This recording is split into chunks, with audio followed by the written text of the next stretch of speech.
Hey guys, tonight we begin with a journey unlike any other. Not through life, but through the most unforgettable exits in history. The kind of deaths that make you gasp, shake your head and say, did that really happen? From ancient warriors who chose flames over surrender, to inventors taken out by their own inventions, history's most epic deaths are often as poetic as they are tragic. So before you get comfortable, take a moment to like the video and subscribe, but only if you genuinely enjoy what I do here. And let me know in the comments where you're tuning in from and what time it is for you. It's always fascinating to see who's joining us from around the world. Now, dim the lights, maybe turn on a fan for that soft background hum, and let's ease into tonight's journey together. Let's begin with Mithridates VI, king, warrior, master of languages.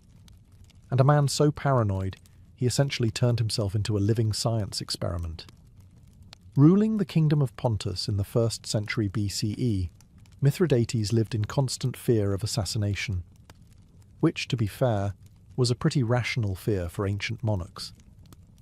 Poison was the medieval espresso shot, quick, easy, and very much in fashion at royal dinner parties. So what did he do? He started microdosing everything that could kill him. Hemlock, a pinch, arsenic, a dash, belladonna, just a taste. Over time, he built up what was believed to be near total immunity. His personal apothecaries even created a legendary antidote called the Mithridatium, a cure-all concoction so potent, medieval doctors were still trying to replicate it over 1,000 years later. This man didn't just eat food, he dared it to try anything. But then came Rome. They didn't care about his science project. Rome wanted Pontus, and after a series of bloody conflicts, Mithridates found himself cornered. Betrayed, surrounded, and facing capture, the proud king decided he wouldn't give his enemies the satisfaction of parading him through the streets of Rome in chains. He reached for the poison, his old, faithful friend, and nothing. After years of carefully inoculating himself against death, he was, in fact, immune to dying, at least the quiet, elegant kind. Like a chef who couldn't be burned, or a fish who forgot how to drown, Mithridates had outplayed his own exit strategy. With Romans breaking down the gates, he turned to one of his mercenaries and essentially said, "All right, plan B, do it manually." And just like that, the king who outsmarted poisons fell to a good old-fashioned sword thrust. Sometimes death doesn't need to be clever, just consistent. Mithridates went down in history as the man who couldn't be killed chemically, but could still be stabbed like everyone else. It's almost poetic, really. A reminder that no matter how well you plan, fate always keeps a rusty blade nearby, just in case. Our next tale begins with a Viking, and like all good Viking stories, it includes beheading, bravado, and dental revenge. Meet Sigurd Eysteinsson, also known as Sigurd the Mighty, a Norse earl ruling over the Orkney Islands in the 9th century. Fierce in battle, proud of his conquests, and apparently not one for subtlety. Sigurd had a bit of a rivalry with a Scottish noble named Maelbrigte the Buck-Toothed, which, yes, is a real nickname, and yes, it will become disturbingly relevant. Tired of the back and forth, Sigurd challenged Brigte to a battle, each bringing 40 men. But Sigurd, in true Viking fashion, cheated. He brought 80. The math was not in Brigt's favour. The result? Total massacre. Sigurd beheaded Brigt in the chaos, and, in a bold move that can only be described as extra, tied the severed head to his saddle as a trophy on his victory ride home. This is where things go south. As Sigurd galloped through the countryside, feeling like a war god, Brigt's head bumped along beside him, swinging against the horse, and as fate would have it, one of Brigt's famously large teeth scraped Sigurd's leg. Just a scratch. Nothing to worry about, right? Wrong. This was the 9th century. There were no antibiotics, no neosporin, not even a bandage. The wound became infected. Sigurd fell ill, and within days, he died. That's right. He was killed by the tooth of a man he had already beheaded. Bright didn't win the battle, but he definitely won the grudge match. It's the kind of story that feels like it belongs in a myth. A warrior punished for arrogance, felled by the smallest, most ironic detail. A literal bite from the past. And while Viking sagas are often filled with dramatic deaths, flaming ships, and curses from angry gods, few are as poetically absurd as this one. Sigurd rode home thinking he had won. Instead, he became the punchline in one of history's most bizarre obituaries. So let that be a lesson. Even in victory, check your saddle. And maybe don't strap enemy heads to your horse. You never know what teeth are plotting. Let's talk about Pyrrhus of Epirus, a man so good at winning battles that he lost entire wars just proving the point. This was no minor noble. Pyrrhus was the cousin of Alexander the Great, a military prodigy, and a persistent thorn in the side of Rome. He was known for Pyrrhic victories. That's when you technically win, but lose so much doing it that you might as well have stayed home and done laundry. After years of exhausting campaigns, heroic charges, and shouting at elephants to do what they were told, Pyrrhus ended up in Argos, trying to sort out yet another Greek political mess. It was late. He was tired. But honour, and bad decisions, demanded one more battle. So, in the dead of night, Pyrrhus led his troops into the city. But this wasn't a grand cinematic entrance. His elephants got stuck in narrow streets. His soldiers got lost. And by morning, Pyrrhus, the great general, was sword-fighting random enemies in an alley like a drunken tourist in armour. Now here's where fate sharpens its comedy pencil. Above the street, an elderly woman watched the chaos unfold from her rooftop. We don't know her name, but we do know this. She had opinions, and a roof tile.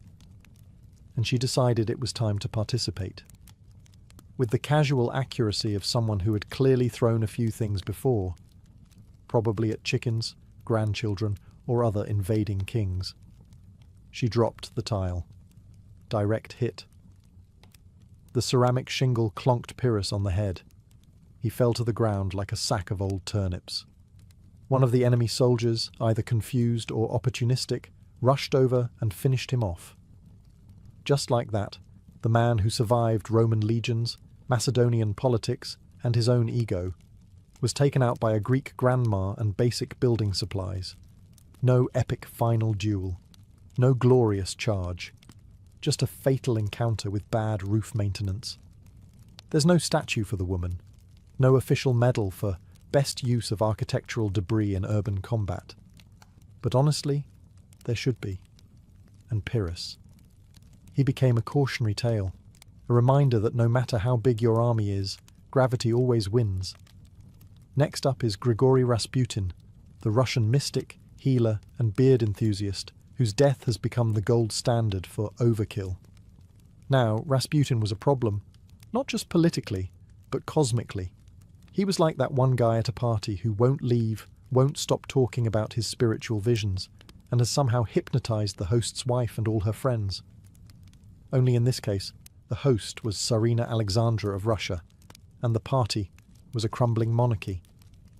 Naturally, the Russian nobility wanted him gone. Politely at first, but Rasputin didn't do subtle, so they moved on to murder. Plan A. Poison. They baked him a cake and poured enough cyanide into it to take out a village. Rasputin ate it, smiled, and asked for more. At this point, someone probably started sweating, so they moved to Plan B, shoot him, which they did, in the chest. Rasputin dropped. Success. They leaned in to confirm. Bad move. He sat up like a horror movie villain and started yelling. This is the part where someone definitely screamed and dropped a glass. So, Plan C, shoot him again, multiple times. He went down again, but still not quite done. Rasputin then crawled across the floor, allegedly trying to flee the palace. Because why not? It's not like bullets had ever stopped him before. By now, the assassins were running out of ideas.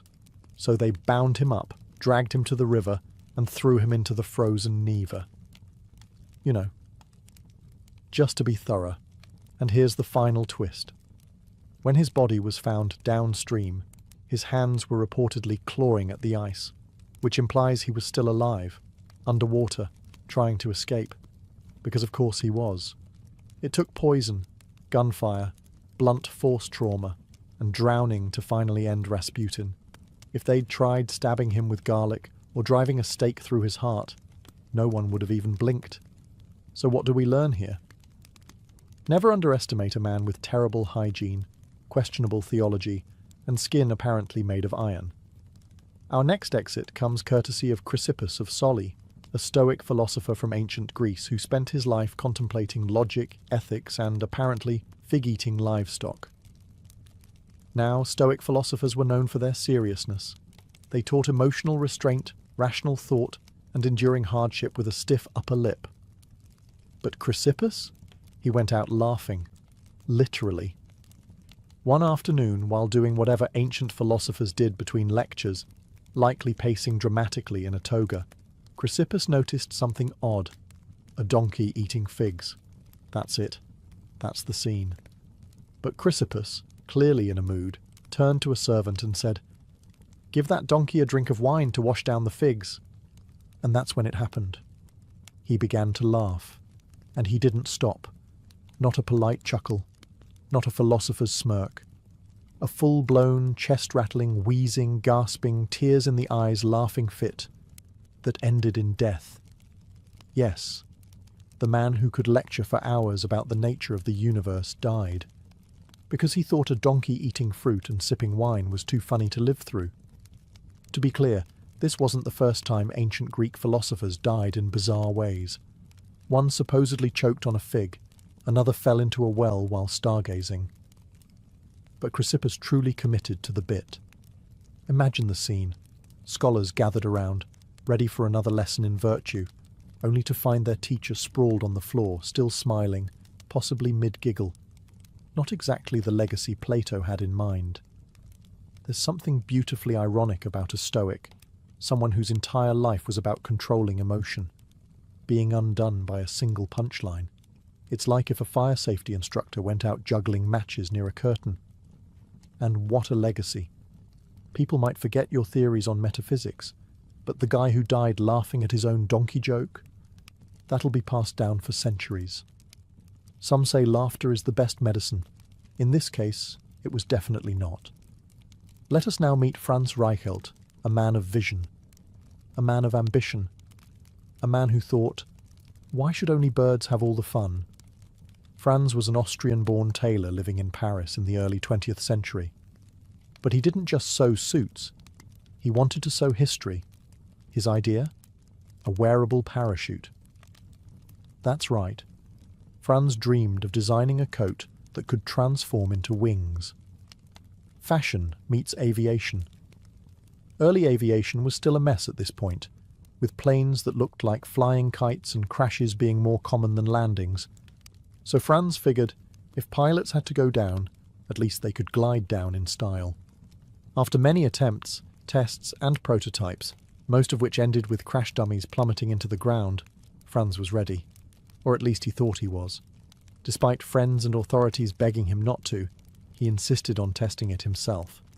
And what better stage for this dramatic debut than the Eiffel Tower? It was 1912. Franz arrived in full media flair, proudly wearing his flying coat. Reporters gathered, cameras rolled, even police were there, mostly hoping to stop him, but also somewhat curious. He climbed the tower, waved to the crowd, and stood on the ledge. And then he jumped. The parachute? It didn't open, not even a little. Franz fell straight down, like a tailor-shaped brick, and hit the ground at roughly, we don't measure speed in pain, miles per hour. He died instantly, leaving behind a crater, a twisted coat, and an uncomfortable silence among the spectators. It would have been a tragic end, if it weren't also so perfectly ironic. A man who tried to make falling safe by falling. He went out doing what he loved, inventing. Unfortunately, his final prototype also served as his final moment. And as cruel as history can be, it remembers him not as a tailor, not even as an inventor, but as the Flying Tailor, a man who aimed for the sky and made it to the ground instead. If you thought being a Roman emperor meant eternal glory, flowing togas, and grapes served on silver platters, let me introduce you to Valerian, the only Roman emperor who got captured in battle and then turned into furniture. Valerian ruled during the 3rd century CE, a time when the Roman Empire was cracking like an overcooked lasagna. Plagues, civil wars, barbarian invasions. It was bring your own chaos every year. Still, Valerian tried to hold it all together. One of his main challenges? The Persians, specifically a king named Shapur, who had absolutely no patience for Roman posturing. So Valerian gathered his army and marched east, determined to assert dominance. It did not go well. In the Battle of Edessa, the Roman army was obliterated, and Valerian was taken alive. A rarity back then. Capturing an emperor was like catching a unicorn in a bear trap. You'd think Shapur might ransom him or make a diplomatic power play. Nope. Shapur had a better idea. He used Valerian as a literal human footstool. That's right. Whenever Shapur mounted his horse, he had the former emperor brought out to kneel beneath his boots. Daily. Publicly. It's not just humiliation. It's humiliation with choreography. And just when you thought it couldn't get worse, it did. After years of this royal degradation, Valerian died in captivity. How? The sources disagree, but the most colourful version says Shapur had him skinned, stuffed with straw, and displayed as a war trophy in a Persian temple. A warning to Rome. A triumph for Persia. And, let's be honest, a taxidermist's worst day on the job. Rome, of course, was not pleased. They never officially acknowledged Valerian's fate. They acted like he just sort of disappeared. Probably sipping wine in retirement, right? Sure. But Valerian's fate stuck in the historical memory. A mighty emperor brought down by hubris, bad strategy, and a king with a very literal sense of humour. Say hello to King Adolf Frederick of Sweden, a monarch remembered less for ruling a nation and more for losing a duel with his own dinner. Adolf Frederick reigned during the 18th century, a relatively peaceful time in Swedish history.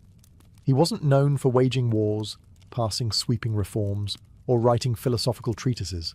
No, he's famous for eating himself to death, and not metaphorically. This was not a poetic, devoured by ambition situation. This was a literal death by buffet. It was Fat Tuesday 1771, the last day before Lent. A perfect excuse to indulge. And King Adolf did not hold back. According to historical accounts, he consumed lobster caviar sauerkraut, smoked herring champagne, and 14 servings of his favourite dessert, semla. Now, if you've never had a semla, imagine a cardamom-spiced bun filled with almond paste and whipped cream, floating in warm milk. Delicious. Fluffy. Deceptively innocent. Unless you eat them 14 times in a row, in which case they become a Viking curse in pastry form. After this heroic effort, the king reportedly complained of stomach pains, which, let's be honest, is the politest way history could phrase what must have been a full-body rebellion. Shortly after, he died. Cause of death? Digestive problems, they said. In modern terms, we might file that under fatal food regret. Swedish citizens were understandably shocked. One minute you have a king, the next he's been outmaneuvered by a dessert. Not an assassin, not a rebellion, not a duel. Cream and almonds. There's something bizarrely poetic about it. A king, indulging himself one last time, taken out by the very luxury that defined his life. The royal court tried to keep it dignified. But history remembers the menu. To this day, Sweden still celebrates Fat Tuesday with semla buns. And yes, every year someone brings up the king who loved them a little too much. Let us now turn to Diogenes of Sinope, ancient Greece's most famous minimalist, social critic, and professional button pusher. Diogenes was a philosopher of the Cynic school, which is a polite way of saying he didn't care what anyone thought, wore the same tunic every day, and lived in what was essentially a giant clay jar. He believed in living a life free of possessions, social expectations, and personal shame, and he practiced what he preached, publicly, loudly, sometimes indecently. So how did this crusty legend meet his end? Well, ancient sources disagree, which is always a red flag in historical storytelling. But one of the most entertaining accounts claims that Diogenes died by holding his breath. Yes, voluntarily, as in, I'm done with the world.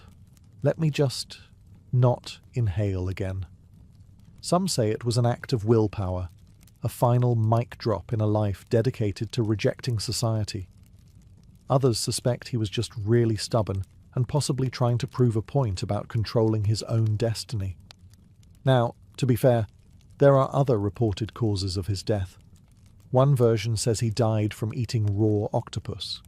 Another claims he was bitten by a dog, which, given his love for canine metaphors, feels a little too poetic. But the breath-holding theory? That one stuck. Probably because it's just so Diogenes.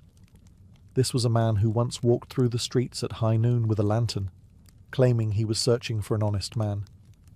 A guy who told Alexander the Great, the most powerful man on earth, to move aside because he was blocking the sun. So yes, choosing to stop breathing because you're simply done with people fits the brand. And the best part, people respected it. The same society he mocked, challenged and rejected ended up honouring him with a public tomb. Turns out, being a curmudgeon with excellent one-liners gets you remembered. Diogenes died the way he lived, dramatically, weirdly, and completely on his own terms.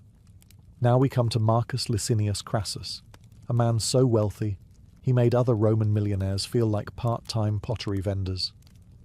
Crassus wasn't just rich, he was obscenely rich.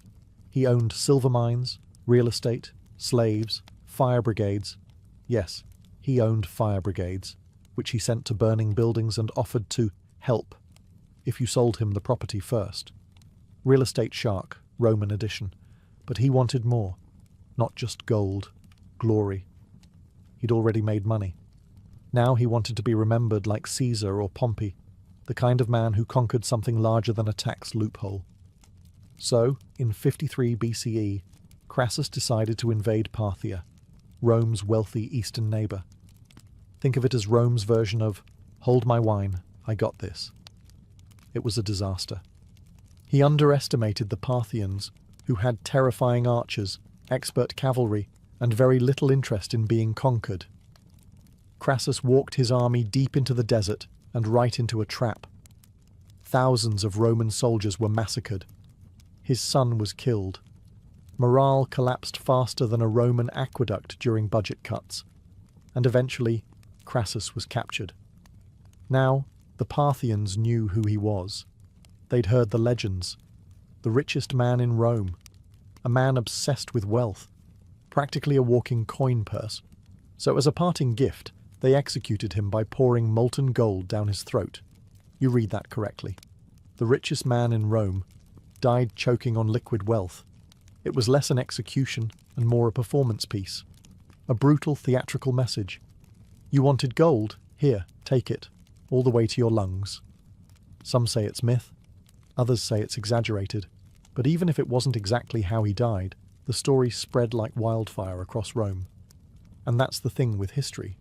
Sometimes it prefers poetic justice over boring truth. Crassus's golden demise became a cautionary tale, not just about greed, but about hubris, about flying too close to the sun while holding a bag of coins. If you've ever heard the phrase, "I am Spartacus," know that behind the meme and movie moment lies a man who quite literally fought until no one was left standing, including himself. Spartacus wasn't born a hero. He was a Thracian soldier, captured by Romans and tossed into the brutal, unforgiving world of gladiator schools, which were less Hogwarts for fighters and more daily beatings with occasional bread. He trained, he survived, and then he rebelled. In 73 BCE, along with about 70 fellow gladiators, Spartacus escaped using kitchen knives and whatever else wasn't nailed down. Within weeks, They had defeated Roman patrols and gathered thousands of runaway slaves and outcasts. It became a movement, a full-blown slave uprising, right in the heart of Rome's pride. For 2 years, Spartacus led this rebel army. They defeated trained legions, embarrassed Roman generals, and caused panic in the Senate. And through it all, Spartacus refused to be treated like a footnote. He wasn't just escaping, he was fighting back. But the Romans, unsurprisingly, don't enjoy being humiliated for long. Enter Marcus Licinius Crassus. Yes, molten gold throat Crassus from our last chapter, who was tasked with cleaning up the rebellion before it became a full revolution. Eventually, Spartacus and his army were cornered in southern Italy. Outnumbered, surrounded, supplies running low, no escape. But Spartacus didn't surrender. Instead, he did what Spartacus always did. He fought.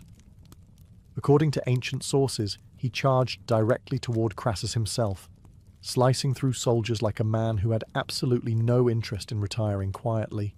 He was wounded, reportedly stabbed multiple times, but kept fighting until he vanished in the crush of battle. His body was never found. No triumphal parade, no captured king on Roman steps. Just gone. And yet, his story endured. Rome crucified over 6,000 of his followers along the Appian Way as a warning. But they couldn't erase the fact that a man who started with kitchen knives had nearly broken their empire's pride. Spartacus didn't just die, he refused to fall. And that kind of ending leaves a louder echo than any emperor's throne.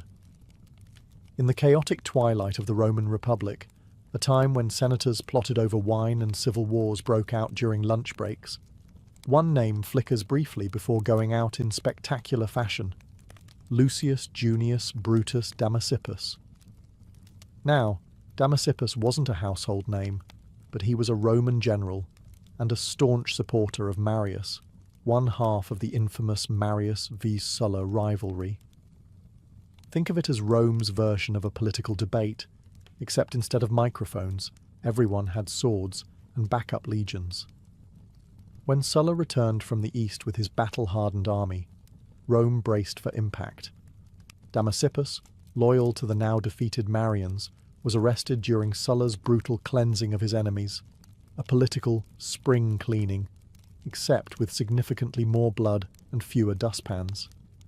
He was sentenced to execution, along with a handful of other high-profile prisoners.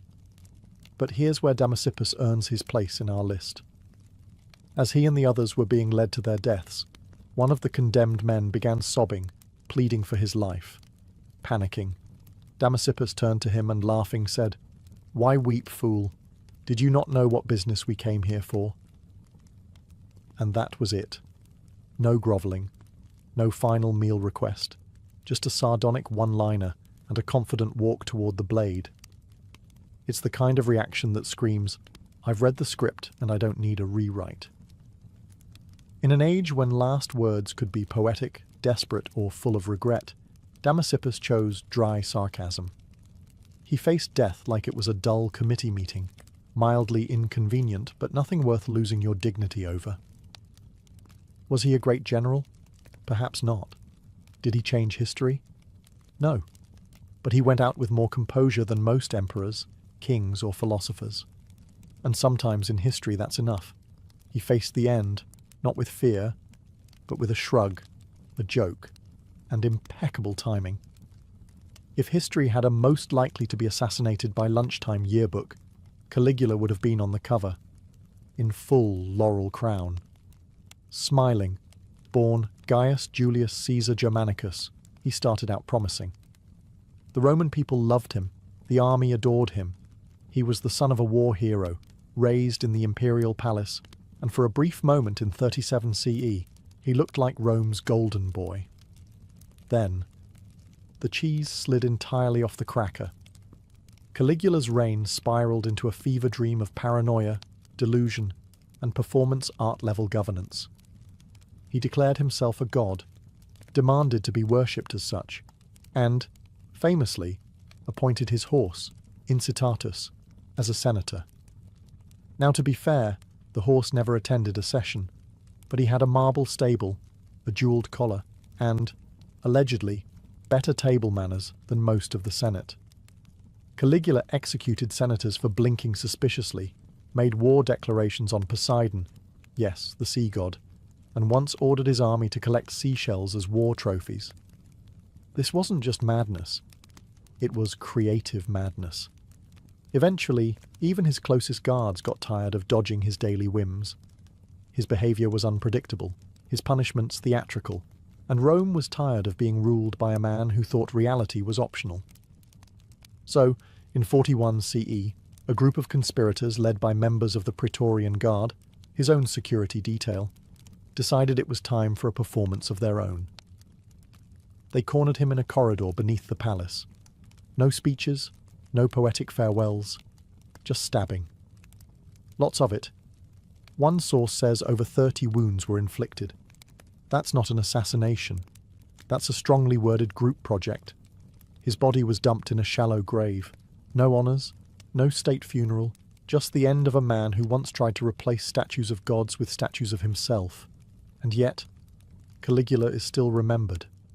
Not for wisdom or reform, but for turning Rome into a circus and ruling it like a fever dream. He died as dramatically as he lived, surrounded by blades, betrayed by his own, and probably thinking, my horse could have run this place better. And, honestly, he might have been right.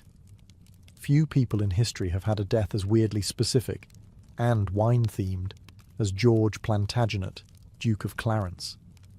Now, if the name rings a bell, it's because George was smack in the middle of England's messiest family feud, the Wars of the Roses. Think of it as a 15th century version of Game of Thrones, except with more velvet hats and fewer dragons. George was the younger brother of King Edward IV, and the older brother of Richard III. Yes, that Richard III. And for a time, George was right in line for the throne. Unfortunately, George had two fatal flaws: ambition and a complete lack of self-preservation. He switched sides in the Civil War more than once, plotting rebellions, aligning with whoever looked strongest that week, and making enemies faster than a medieval tax collector. Eventually, King Edward, tired of George's constant backstabbing, sometimes literal, had him arrested for treason. Now, Edward faced a problem. How do you execute your own brother without making it look like a PR nightmare? Enter the weirdest royal death solution in English history. According to chroniclers, George was given a choice in how he'd like to die, and he supposedly picked being drowned in a barrel of Malmsey wine. Let that sink in. Not gallows, not axe, not even a respectable poisoning. A wine barrel, full of it, as if he wanted his obituary to read, "Died doing what he loved." Was this poetic? Ironic? A joke that went too far? Historians still argue about whether it really happened, or if it was a satirical flourish added later. But the image stuck. And honestly, even if it's exaggerated, it feels like something Clarence would have requested. Messy, extravagant, and mildly ridiculous. He was buried in Westminster Abbey, probably stone-cold sober by then, and largely forgotten except for the rather splashy nature of his demise. So if you ever feel like your family has drama, just remember, at least no one's been accused of treason, sentenced to death by wine barrel, and turned into England's most drinkable cautionary tale. Now that's a vintage ending. To close out our journey of legendary exits, we arrive at a tale that proves brilliance is no defence against bad timing.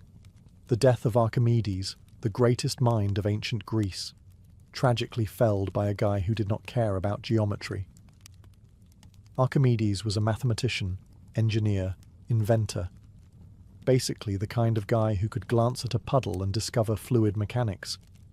He invented levers, pulleys, war machines, and once reportedly defended the city of Syracuse with giant mirrors that reflected sunlight to set Roman ships on fire. Whether or not that last bit is true, the man was undeniably sharp.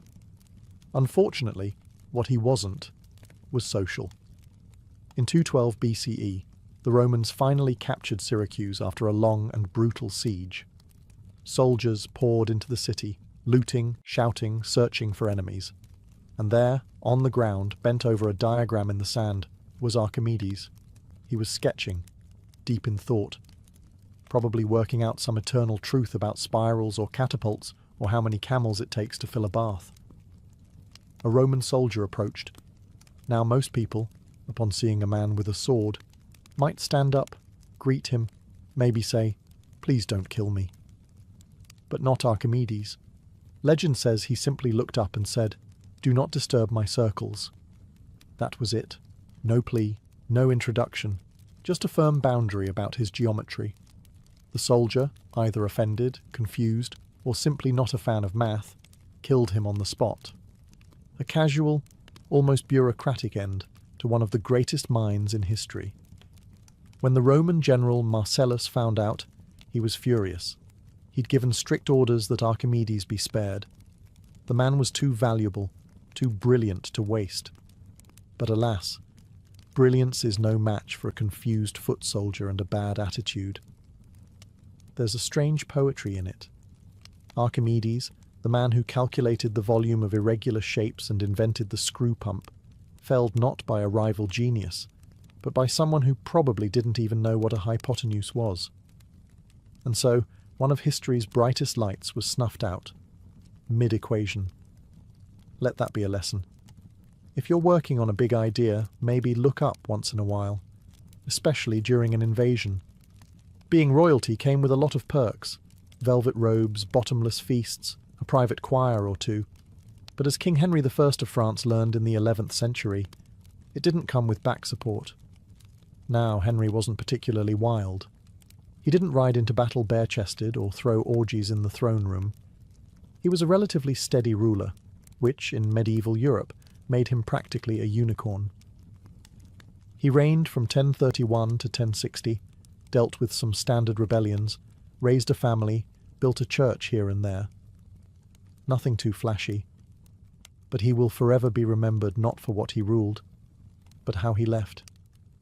The story goes that one day, after sitting for a long time, perhaps in prayer, or more likely just after a really long royal meeting, King Henry stood up too quickly, and that was it. He collapsed. Possibly a stroke, possibly an aneurysm, possibly just gravity asserting dominance. Whatever it was, he died shortly afterward. To be fair, medicine in the 11th century wasn't exactly known for its diagnostic accuracy. The local physician probably waved some herbs over his chest, muttered something about bad humours, and recommended immediate bleeding. Spoiler: it didn't work. And thus, the King of France became one of the first recorded victims of what modern science might call orthostatic hypertension. That weird head rush you get when you stand up too fast and suddenly see stars. Only in his case, it wasn't just dizziness. It was the end credits. Now you might think that dying after standing up is a little too anticlimactic for a king. But consider the symbolism. A man who ruled for decades, made it through wars, plots, and plague, brought down by a swift change in posture. It's like history whispering, even kings aren't safe from leg cramps. In medieval Japan, where honour was often measured in sword strokes and dramatic exits, Sesshu Toyo chose a quieter legacy, one made of ink, silence, and extraordinary patience. Born in 1420, Sesshu was raised in a temple, trained as a Zen monk, and, like most monks, expected to follow a life of meditation, humility, and sweeping floors. Except Sesshu had a problem. He loved to draw. Constantly. Obsessively. Especially when he wasn't supposed to. There's even a famous story that as a child, when punished and tied up for neglecting his duties, he used his toe to draw a mouse on the floor so lifelike that the monks were reportedly startled. That's right. His detention doodles had jump scares. Sesshu later travelled to China to study ink painting at its source. He returned to Japan with a style so bold, fluid, and emotionally charged that it changed Japanese art forever. Landscapes that looked like they were breathed onto the page, mountains that seemed to hover in mist, trees with more personality than most dinner guests. He grew old, painting nature and emptiness, classic Zen themes. But unlike the samurai of his age, who often died dramatically in battle or ritual suicide, Sesshu simply kept painting. And when his time came, he faced death as he faced life, with a brush in hand. Legend says that as he lay dying in 1506, Sesshu asked for ink and paper. His final act? A single bold stroke, one last line on the page. Simple, intense, mysterious. No signature, no explanation, just a brushstroke to mark the exit, as if to say, this is enough. He didn't die in a sword fight. He didn't poison himself under a cherry tree. He simply painted until the end, and let the ink speak where words never could. A quiet death, but an epic one if you understand what it means to leave behind a masterpiece in silence. So, next time life feels loud, remember Sesshu. Sometimes the final word is just a line. If you've ever imagined a samurai death as noble, cinematic, and wrapped in cherry blossoms, Saigo Takamori is the man your imagination was borrowing from. Born in 1828, Saigo rose through the ranks as a brilliant warrior, statesman, and eventually a reluctant revolutionary. He helped lead the Meiji Restoration, which modernized Japan, abolished the feudal system, and unfortunately, made samurai about as useful as a fax machine in a smartphone world. Many samurai adapted. Saigo did not. As reforms swept through Japan, banning swords, samurai stipends, and everything else that rhymed with tradition, Saigo became the quiet face of discontent. And in 1877, when the Satsuma Rebellion ignited, he stood at the front. It was supposed to be a protest. It turned into a war. Saigo, with a few thousand die-hard warriors, marched against the Imperial Army, a force now armed with rifles, artillery, and significantly fewer nostalgic ideals. For months they fought, outnumbered, outgunned, undeniably doomed. And still, Saigo refused to retreat. Eventually, at the Battle of Shiroyama, the final stand came. Surrounded, wounded, and watching his army crumble, Saigo turned to his remaining men. What followed is still debated. Did he commit seppuku, the ritual suicide of a samurai? Or was he too injured and asked a loyal follower to end it quickly? Either way, he died with his sword beside him, facing the future he helped build, but no longer belonged to. Japan mourned him, then immediately made him a legend. The government that defeated him eventually pardoned him posthumously, raised statues in his honor, and began telling schoolchildren how noble he was, as if they'd never aimed cannons at him in the first place. Saigo became the perfect tragic symbol, the man who fought for honor in a world that had moved on. Sometimes, you don't need to win to become immortal. You just need to lose like a legend. Jesse James wasn't just an outlaw. He was the poster child for American rebellion, the guy with a pistol in one hand and a train schedule in the other. Born in 1847 in Missouri, Jesse James started out as a Confederate guerrilla fighter, robbing Union soldiers and burning things that didn't belong to him. After the war, he figured, why stop now?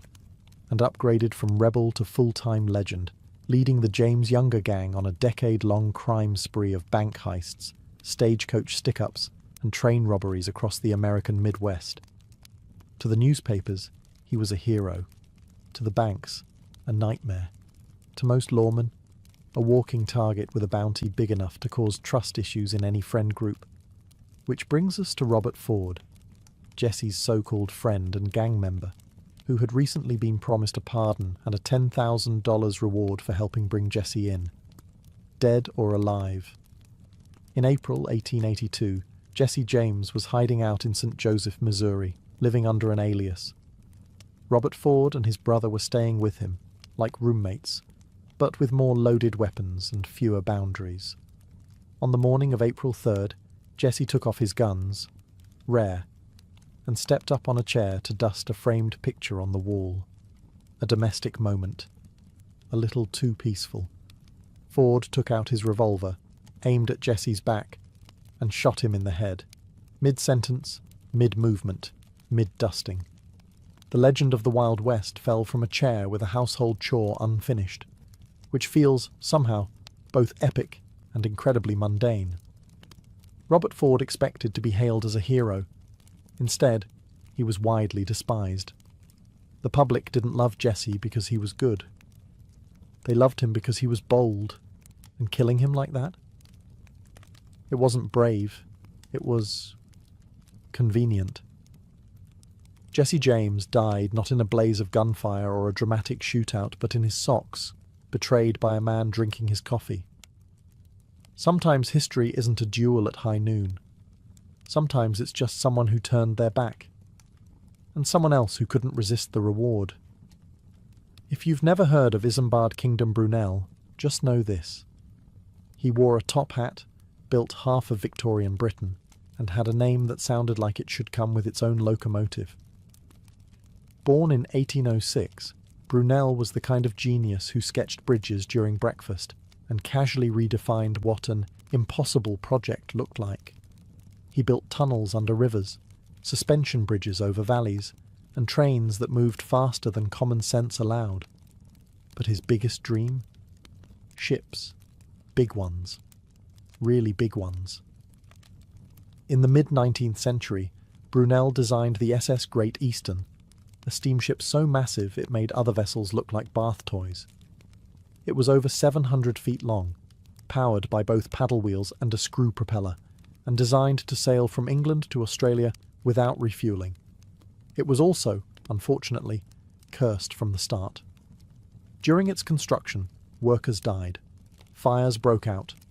A launch attempt failed, twice. One man was literally glued inside a hull panel for days before being rescued. The ship was so heavy it had to be launched sideways, which sounds cool until you realize it almost flattened a warehouse. Brunel, already suffering from stress, chain-smoking cigars like they were oxygen, had a stroke during all of this. And not just anywhere, on the ship itself while watching a demonstration of a new engine room feature. Some say the stress killed him, others say it was the absurd weight of expectation. Either way, he died just days before the ship's maiden voyage in 1859. And here's the kicker. On that first journey, the ship exploded. A steam pipe ruptured. 6 people died. It survived the voyage, but the dream? Already cracked. Brunel's death wasn't as theatrical as a battlefield or betrayal, but it was poetic. He was undone by his own brilliance, pushing the limits of what humanity could build, and forgetting that physics and fate don't always cooperate. So, while most people are buried quietly, Brunel was effectively outlived by a floating skyscraper that nearly collapsed on top of his legacy. Still, bridges stand, tunnels hold, and the hat? Iconic. Sometimes the most epic deaths happen when you dream a little too big, and reality doesn't blink. Cleopatra Selene II was born into a world ablaze with ambition, myth, and political warfare. Her mother was Cleopatra VII, last pharaoh of Egypt, who styled herself as the living goddess Isis. Her father was Mark Antony, Rome's famed general, a man torn between loyalty to the Republic and his love for Egypt's queen. From the moment of her birth in 40 BCE, Selene was more than just a child. She was a symbol, a living promise that Egypt and Rome could rule together, not as rivals, but as partners. She was born in Alexandria, the city of wonders. Imagine growing up under marble colonnades and towering obelisks, where priests chanted in ancient tongues and philosophers argued under star maps. The Library of Alexandria was still breathing, the cult of Isis still powerful. Selene, along with her twin brother Alexander Helios, received a royal education: Greek philosophy, Egyptian religion, and Roman politics. She learned to walk a line few could even see. But despite the incense and ceremony, she was also born into a political trap. Cleopatra and Antony had carved up the Eastern Mediterranean like a wedding cake, giving their children grand titles they had no real armies to back. Little Selene was crowned Queen of Cyrenaica and Libya before she could even speak. Her name meant moon, twin to her brother's sun. But the moon would soon have to learn how to survive in darkness. Back in Rome, Octavian, later Augustus, watched all of this with cold calculation. Antony's alliance with Cleopatra was more than scandalous. It was treasonous. When war broke out between Octavian and Antony, Silene's fate was sealed by adult choices she had no control over. At just 10 years old, she watched her world unravel.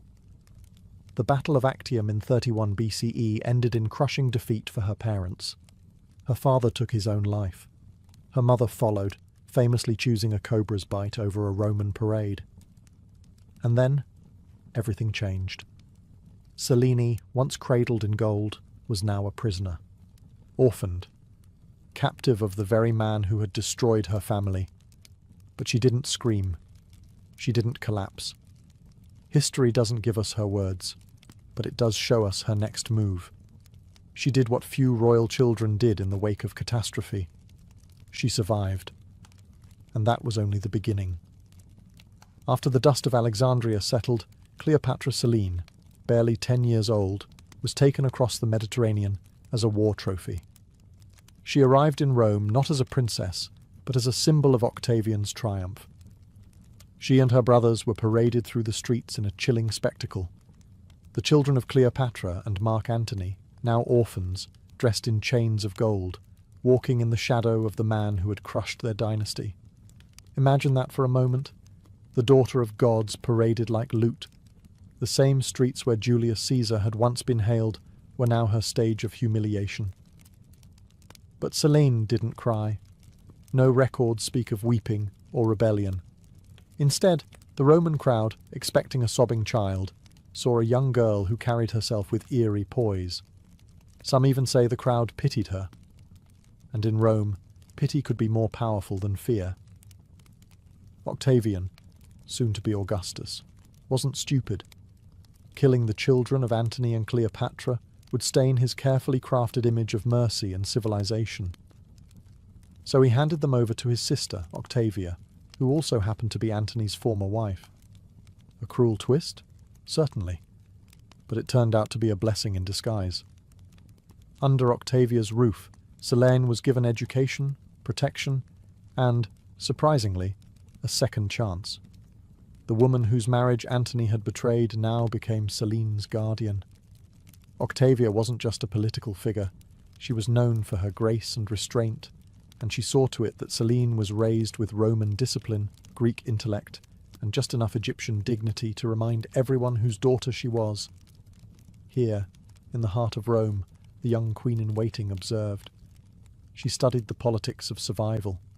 She learned when to speak, and when silence could be a weapon. She mastered Latin, studied rhetoric, and read the myths of a people who had destroyed her lineage.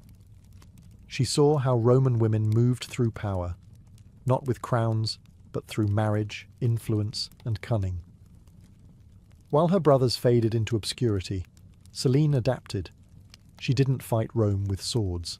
She fought it by understanding it.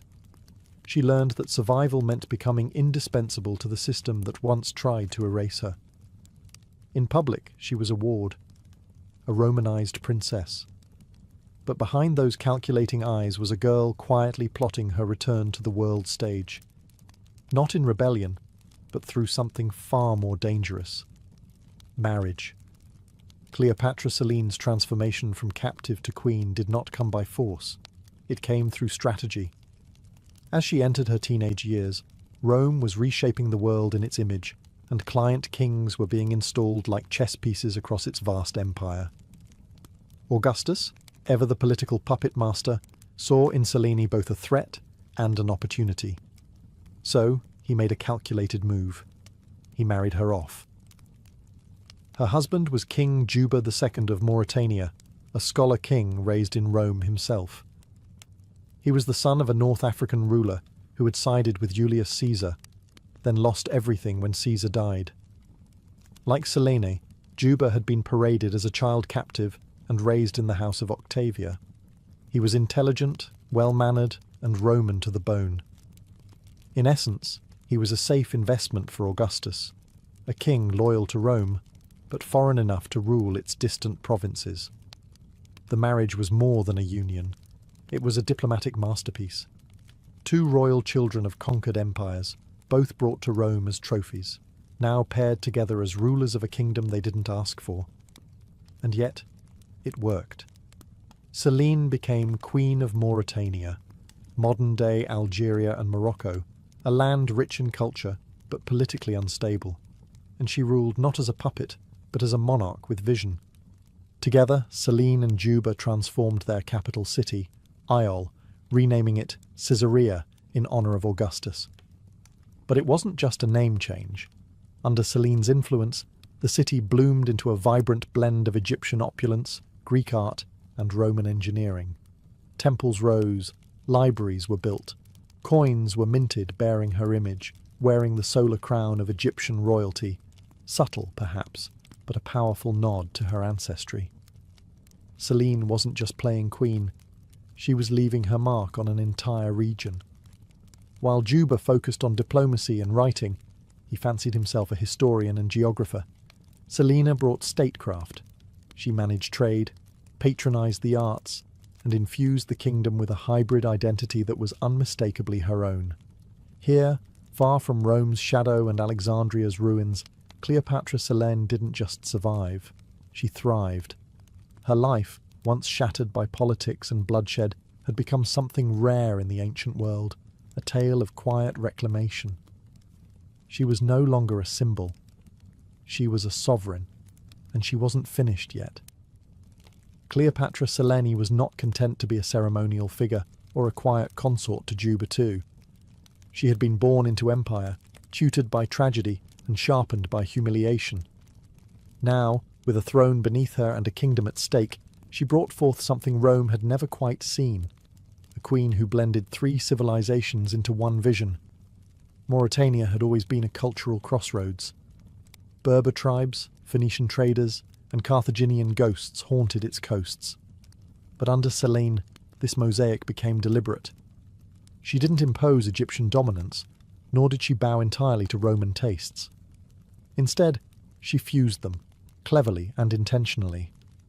She oversaw the building of massive public works, harbours, temples, markets. Roman aqueducts snaked through cities that echoed with Egyptian symbolism. Statues of Isis stood near Roman forums. Greek theatres thrived alongside African-style craftsmanship. The result wasn't confusion, it was harmony. A kingdom that felt ancient and modern at once, loyal to Rome, but uniquely its own. And through it all, Selene remained visible. This was rare for a queen in a client kingdom.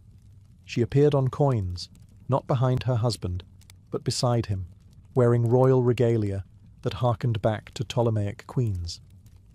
The solar disk, the vulture crown, symbols of divine rulership. These were quiet declarations. Egypt may have fallen, but its lineage breathed through her veins. More than anything, Selene understood diplomacy as art. She played Rome's game, but didn't let it consume her. She hosted emissaries, managed grain exports, and reportedly had a hand in the kingdom's taxation policies, especially in cultivating wealth through trade with the Mediterranean. Mauritania, under her watch, became a valuable Roman ally, not because it bowed low, but because it worked efficiently and profitably. And while Rome's upper classes whispered of her exotic bloodline and the legacy of her infamous mother, Selene gave them nothing scandalous to pounce on. No affairs, no uprisings, just progress, balance, and quiet dominance. Yet, even in her success, the memory of Alexandria lingered. The collapse of her dynasty, the cobra in the basket, her father's sword, it never left her. But instead of reviving that fallen legacy, she encoded it into her rule. Her kingdom became a sanctuary of synthesis. She did not rebuild Egypt. She reimagined it, thousands of miles away, on Berber soil. And in doing so, she made Mauritania a dynasty of her own. Cleopatra Selene had always lived in the in-between. She was Egyptian by blood, Roman by upbringing, and now North African by throne. Yet rather than choosing one identity, she mastered all three. She was a daughter of Isis, but also a Roman matron. a Hellenistic intellectual, but a ruler of desert tribes. In every role she played, she was both, and more. But this duality wasn't just a clever trick of politics. It was survival. Selene knew what happened to women who leaned too far into ambition. Her mother had done so, and died as a villain in Roman eyes. She knew Rome admired docility in its queens, not daring. So she walked a tightrope, always regal, always composed. She didn't court scandal. She courted influence. One of her sharpest tools was symbolism. On Mauritanian coins, her image was more than decorative. She revived the solar crown of the Egyptian pharaohs and paired it with Roman styles. Laurel wreaths, togas, Latin inscriptions. These coins circulated across Africa and the Mediterranean, quietly reminding traders, nobles, and Roman officials alike the blood of Cleopatra still ruled, and her influence went beyond aesthetics. Selene encouraged religious fusion. The cult of Isis was permitted to flourish in Mauritania, but so were Roman deities like Jupiter and African spirits local to the region. This wasn't religious tolerance. It was political cohesion. She understood what Augustus had done in Rome, unite a diverse people through a shared pantheon. Now she did the same, subtly, in her own kingdom. Yet for all her elegance and poise, Selene was never just a background figure to her husband. Contemporary accounts and archaeological evidence suggest she played a crucial role in court decisions. Some historians believe she even governed in Juba's absence, issuing edicts, managing grain fleets, and settling tribal disputes. She wasn't just a queen. She was a partner in power. And perhaps most remarkably, she did all this without war.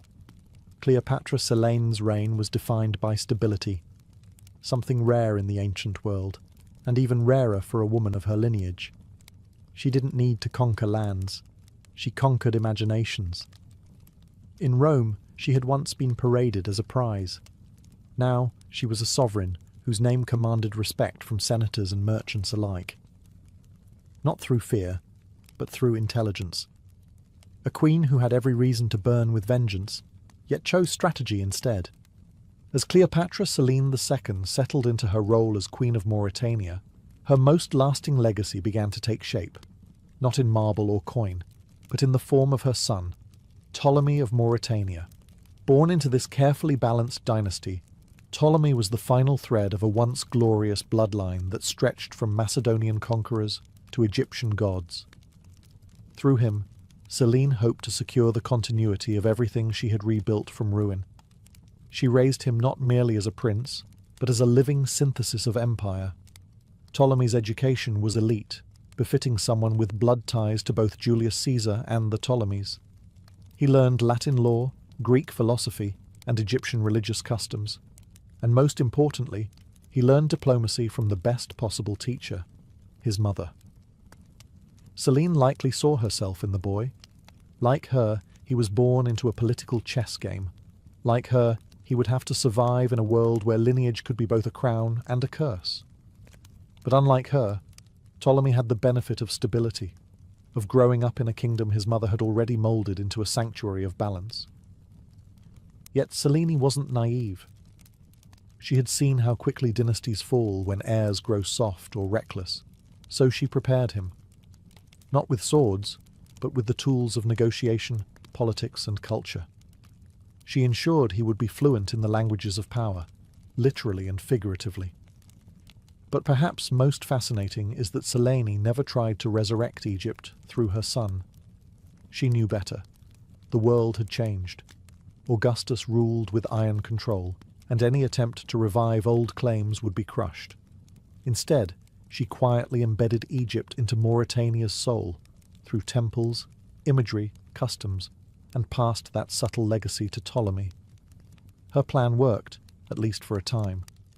Ptolemy eventually succeeded his father and ruled as king in his own right.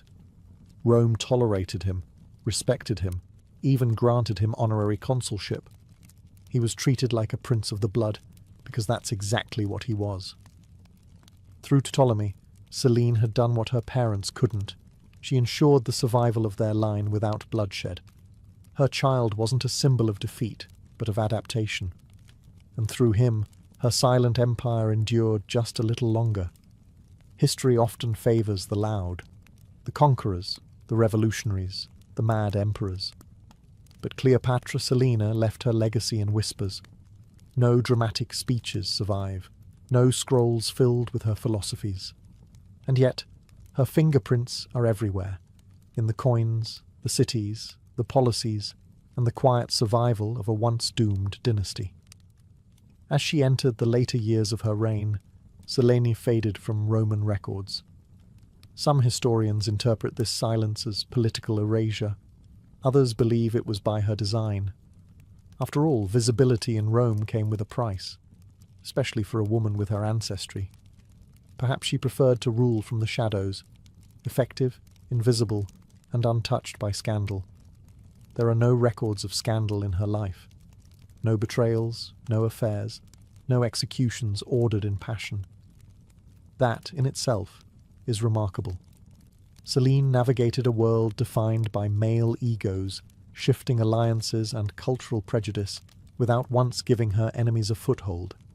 She understood power not as something to flash, but to wield subtly. And perhaps that subtlety was her revenge. One of her most powerful acts may have been the absence of vengeance. Unlike her mother, she never sought to reclaim Egypt. She didn't challenge Augustus or agitate against Rome. Instead, she ensured that her people, those who had followed her from Alexandria or remembered the old gods, were given refuge in her hybrid kingdom. Archaeological findings suggest Mauritania, under her reign, saw a fusion of religious practices. Egyptian funerary art found alongside Roman mosaics, North African shrines dedicated to Isis nestled beside altars to Jupiter. It was a spiritual mosaic held together by her quiet hand. Even the capital city, Caesarea, bore her influence. While named after Augustus, its soul reflected her.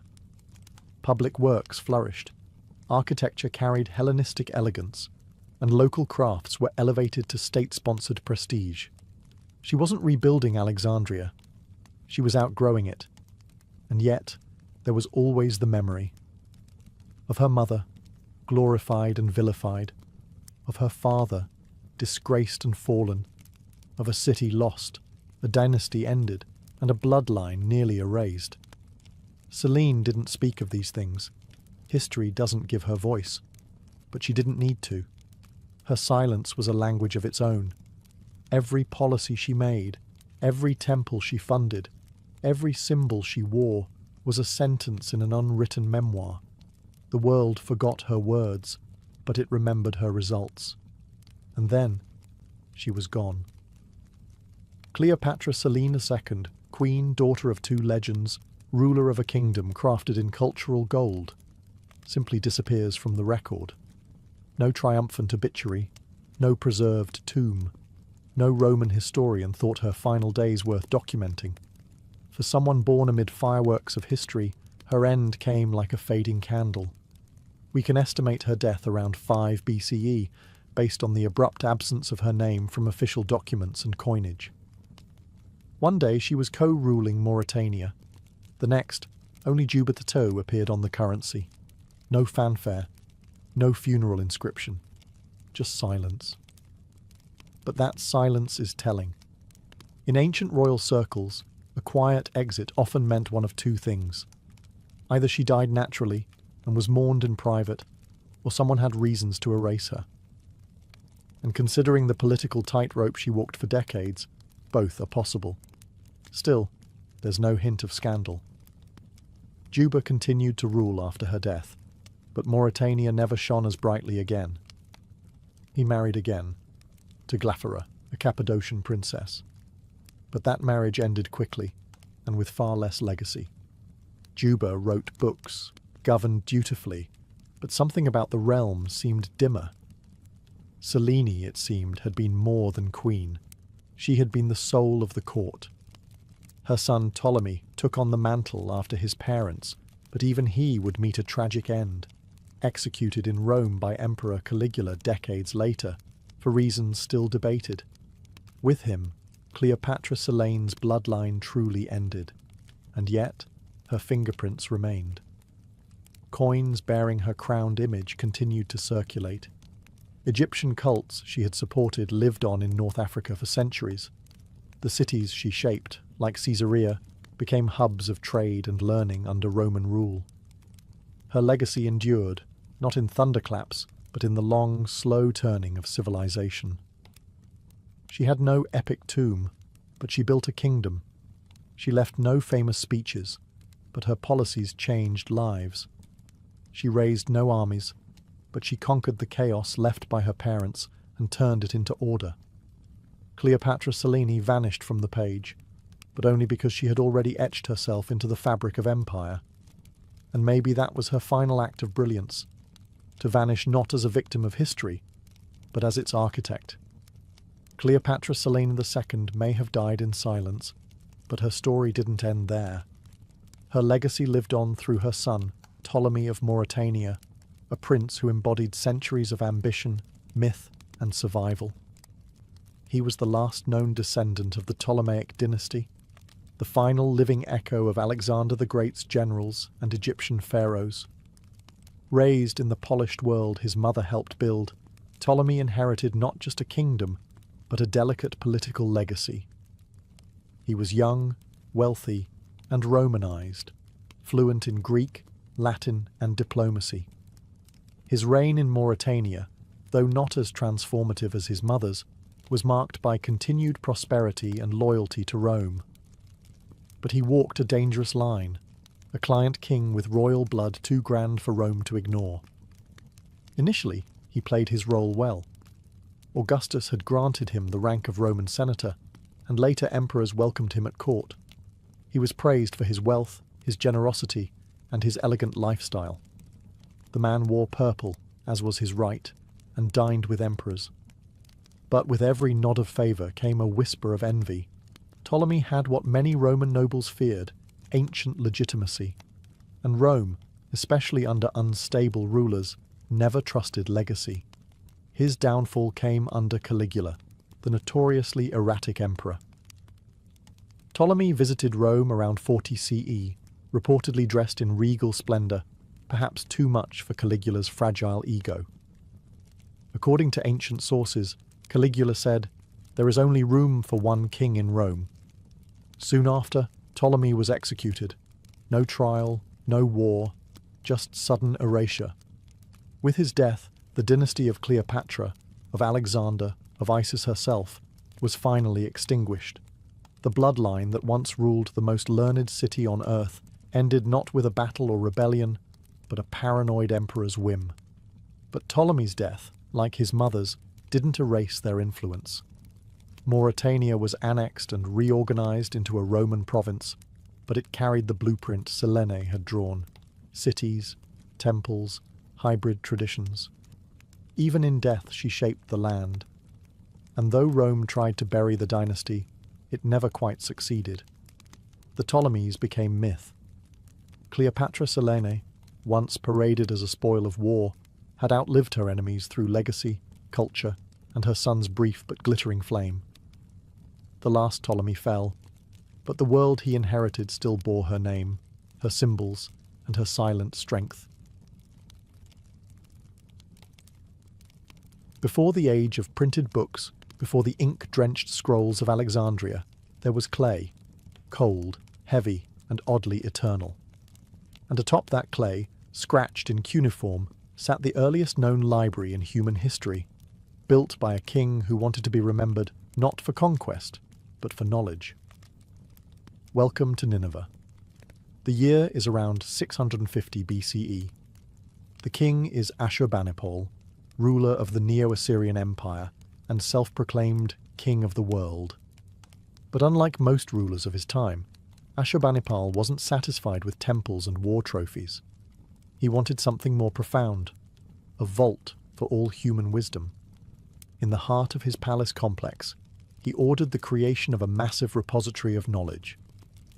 The library of Ashurbanipal was no mere storage closet. It was a deliberate project to collect, organize, and protect the intellectual heritage of Mesopotamia. And by collect, we mean confiscate, copy, and catalogue. Royal agents were dispatched across the empire, demanding texts from priests, scholars, and scribes. By the time the library neared completion, it held over 30,000 clay tablets. Medicine, astrology, religious rituals, royal decrees, legal codes, dictionaries, even love poems and exorcism instructions. And among them sat the oldest known version of the Epic of Gilgamesh, inscribed in careful lines on baked clay. Each tablet was labelled and categorized, shelved in separate rooms by genre and function.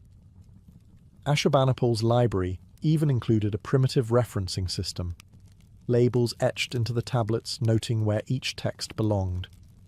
You could call it a proto-catalogue, long before librarians invented card systems. And Ashurbanipal? He read them, or at least claimed to. Unlike most kings, he boasted of being literate in Sumerian and Akkadian, languages already ancient in his time. His inscriptions declare, "I have read the cunningly written tablets of Sumer and the obscure Akkadian language which is hard to master." But this treasure trove wouldn't last. When Nineveh fell to a coalition of Babylonians and Medes in 612 BCE, the palace was burned to the ground. Ironically, that fire preserved many tablets by baking them hard, locking their texts in time. Thousands of years later, archaeologists unearthed the scorched remains. And in that silence, they found a king's dream, a clay time capsule of human memory, stubbornly refusing to disappear. While Assyria carved knowledge into clay, the Egyptians etched their wisdom into something far more elegant, papyrus. And with it, they built some of the world's earliest literary sanctuaries, the House of Life, a fusion of temple, scriptorium, and archive. These weren't public libraries in the modern sense, but sacred spaces where priests, scribes, and scholars safeguarded the secrets of civilization. Located in major temple complexes like Abydos, Thebes, and Edfu, the House of Life was considered a living institution, intimately tied to the gods, especially Thoth, the deity of wisdom, writing, and magic. Inside, scribes meticulously copied texts by hand, mythological hymns, funerary spells, astronomical records, medical manuals, legal documents, and administrative rolls. Each scroll was believed to carry not just words, but divine power. The work was slow, repetitive, and sacred. Scribes were trained from childhood in the art of hieroglyphs and hieratic script. A mistake wasn't just a scribal error, it was a spiritual failure, and papyrus, fragile and precious, could only be stored in dry, carefully managed conditions. Scrolls were kept in wooden boxes, or in ceramic jars, labelled with string and tags. Each House of Life had its own classification system, although none survive in full detail. Perhaps the most famous example was at Perank in Thebes, where royal medical texts were copied and preserved for generations. It's likely where the Ebers Papyrus, an ancient Egyptian medical treatise filled with remedies, incantations, and surgical guidance, was produced and transmitted. But access to these libraries was highly restricted. They were not places of public enlightenment, but elite workshops for priests and royal advisors. Knowledge in Egypt was power, and power was guarded jealously. What you knew could determine your social rank, your religious role, or your fate in the afterlife, especially when your knowledge included spells from the Book of the Dead. And yet, these institutions served as bridges, linking one generation of scribes to the next, preserving Egypt's cultural identity through conquest, drought, and dynastic change. When invaders came, Persians, Greeks, Romans, the houses of life faded. Their scrolls vanished, burned, or rotted, but fragments survive in tombs, buried with mummies, or scattered through trade. Whispered in ink on brittle papyrus, ancient Egypt's wisdom didn't vanish entirely. It just slipped between the cracks of history, waiting to be unrolled. Long before modern catalogues, Babylon had its own information empire, one built on bricks, stars, and divine order. While Ashurbanipal's library was the most famous, Babylon's own centers of learning stretched across temples, ziggurats, and royal courts. Here, libraries weren't just collections of texts, They were cosmological blueprints, storing the secrets of gods, calendars, and kings. At the heart of Babylon's scholarly life were the temples of Esagila and Izida, home to priest-scholars known as Umanu. These men weren't just scribes, they were mathematicians, astronomers, healers, and astrologers, and their libraries were compact, durable, and incredibly specific. Clay tablets filled with lists, omens, rituals, and calculations were carefully stacked in clay jars or pigeonholed into walls like ancient filing cabinets. One of the most remarkable Babylonian contributions was the Enuma Anu Enlil, a vast collection of celestial omens. It recorded thousands of years of star and planet observations, linked with predictions about war, plague, or prosperity. These texts weren't simply academic. They were consulted before royal decisions, battles, and even coronations. In a world ruled by signs, these tablets were oracles. And Babylon didn't stop with astronomy. Their libraries contained mathematical texts that demonstrate complex geometry and early algebra. The Plimpton 322 tablet, for instance, contains trigonometric calculations that predate Greek mathematics by over 1,000 years. To modern scholars, it reads like the rough draft of a calculus textbook. Babylonian scribes used a system of colophons, tiny notes at the end of tablets that told you the scribe's name, the source, and sometimes warnings against stealing or misusing the knowledge. These weren't just records. They were intellectual property claims in the ancient world. But as Babylon passed from one conqueror to another, Hittites, Persians, Greeks, the libraries fell into decline. Many tablets were looted or broken, their fragments scattered in layers of rubble beneath centuries of dust. The dry climate preserved some, but most were buried and forgotten, until the 19th century excavations unearthed thousands of them. Even broken, these tablets spoke. In pieces no bigger than a palm, they held recipes, laws, spells, and the motions of stars. They proved that long before Aristotle or Euclid, the people of Mesopotamia had built a knowledge system both practical and poetic. Babylon's shelves may have crumbled, but its clay voices still whisper from the ruins. If knowledge had a capital in the ancient world, it was Alexandria. Founded by Alexander the Great and ruled by his successors, the Ptolemies, this Egyptian-Greek city became the beacon of ancient scholarship, and its heart was the great library of Alexandria. Built in the 3rd century BCE within the temple complex known as the Mouseion, a sanctuary for the Muses, the Library of Alexandria was more than a building. It was a dream, to collect every book, scroll, and scrap of knowledge the world had to offer. It wasn't a quiet room for local scholars. It was an intellectual empire. Under kings like Ptolemy the Pham and Ptolemy II, agents were sent across the Mediterranean to buy or copy scrolls from every port. Ships that docked in Alexandria were searched, and any scrolls on board were seized, copied, and stored. Even foreign works, Hebrew scriptures, Indian treatises, Babylonian astronomy, were translated into Greek. Estimates suggest the library may have held between 400,000 to 700,000 scrolls. These covered philosophy, medicine, engineering, poetry, botany, history, everything. Homer's works were edited here. Archimedes' ideas passed through its walls. Even Eratosthenes, the librarian, used it to calculate the Earth's circumference with remarkable accuracy.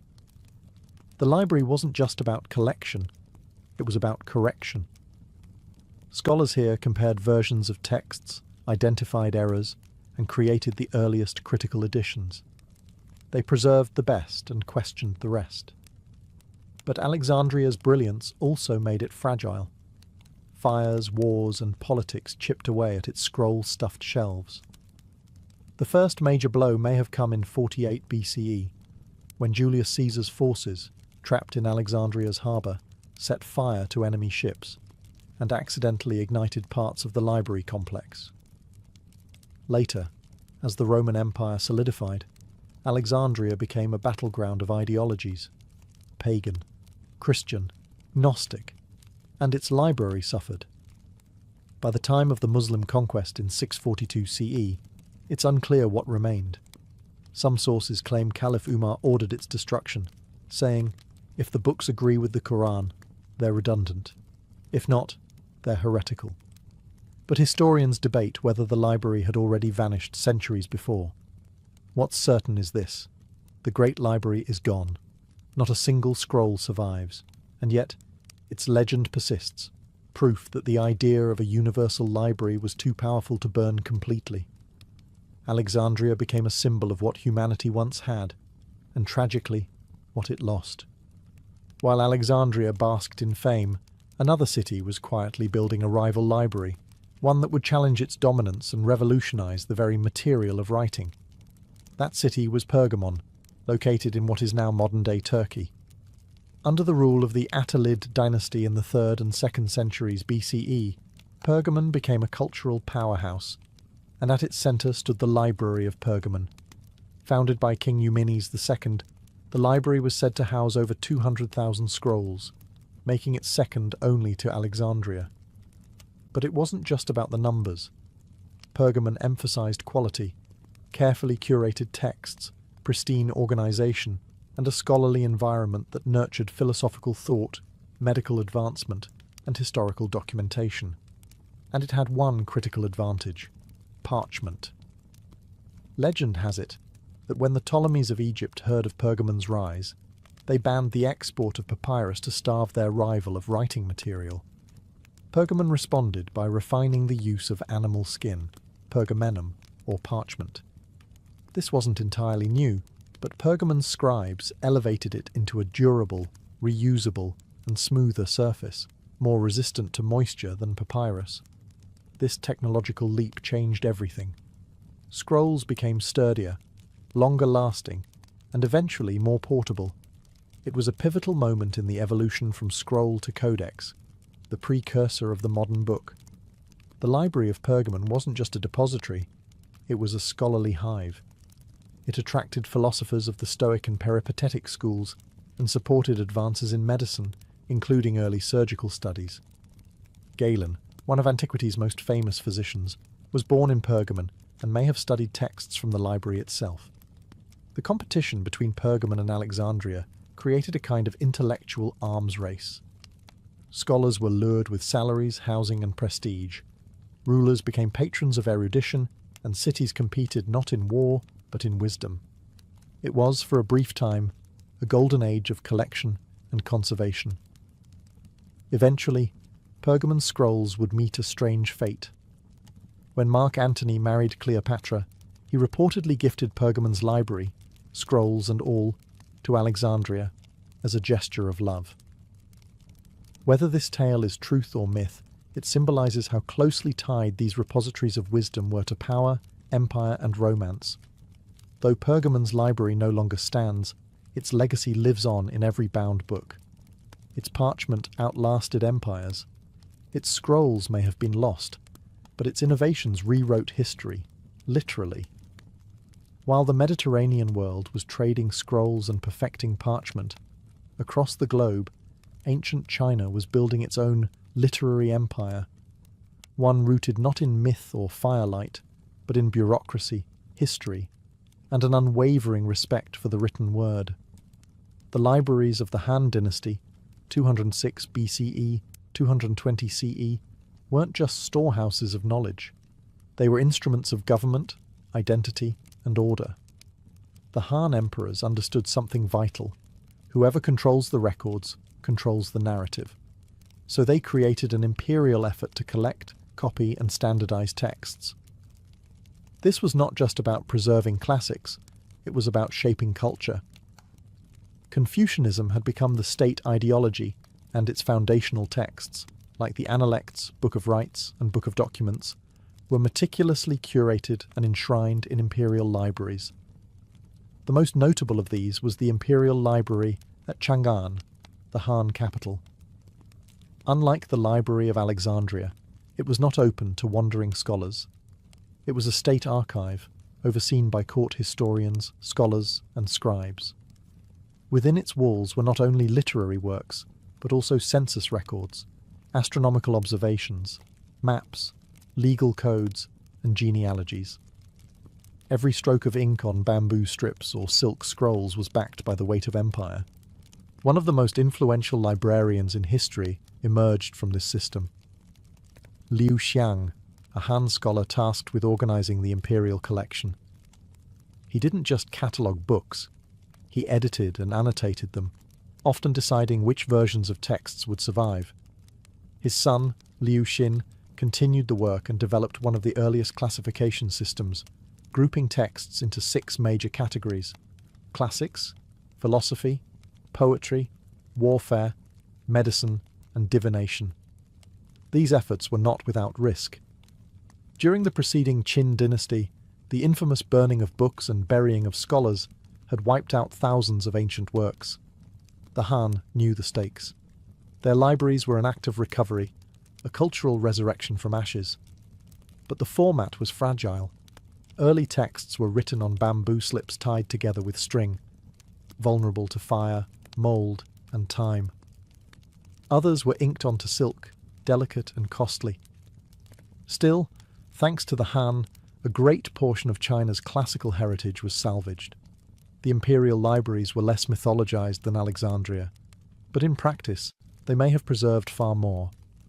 In China, the pen didn't just rival the sword, it archived it. As Buddhism spread across Asia, so did something else: libraries.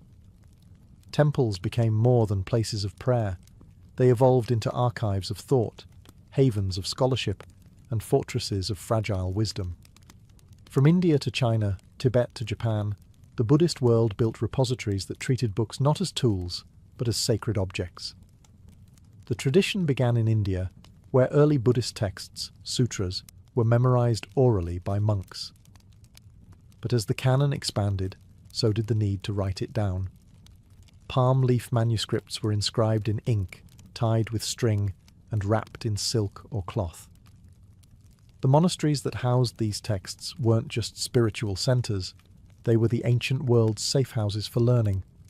In Nalanda, a massive monastic university founded in the 5th century CE, thousands of monks studied and copied texts on philosophy, logic, medicine, astronomy, and language. Nalanda's library was said to hold hundreds of thousands of volumes. According to tradition, it was divided into 3 buildings: Ratnasagara, Ocean of Jewels; Ratnadadi, Sea of Jewels; and Ratnaranjaka, Delight of Jewels, each housing increasingly rare and sacred works. Nalanda's library burned for months when it was destroyed by invading forces in the 12th century. The flames didn't just consume paper, they devoured generations of thought, debate, and spiritual insight. Meanwhile, in Tibet, Buddhist libraries took on an even more mystical role. Texts were often engraved onto wooden printing blocks or preserved in hand-copied manuscripts.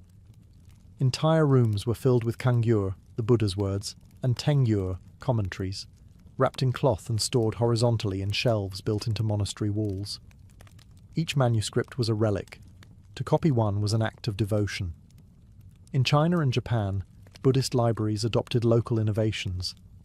The invention of woodblock printing in China allowed for the mass production of sutras, and Japan's Ishiyamadera temple became a hub for storing thousands of scrolls. Monks often buried sacred texts in stone containers, sutra mounds, to protect them from war or decay, believing the words would emerge again in a future, more enlightened age. In the Buddhist world, libraries weren't just places, they were acts of compassion. Preserving a text was preserving the Dharma. Shelves were altars. Ink was prayer. These sacred libraries may have been quiet, but their influence resonated across continents, carrying peace, logic, and enlightenment, one manuscript at a time. When we imagine ancient libraries, we often think of scrolls and parchment, temples and marble. But across the oceans, in the Americas, civilizations were building their own repositories of knowledge. Fragile, beautiful, and largely destroyed before they could be studied. What we lost in the Maya, Aztec, and Inca libraries is not just text, it's an entire world view. The Maya were among the most literate pre-Columbian cultures. They developed a complex writing system of glyphs, combining logograms and syllables, used to record astronomy, rituals, history, and cosmology.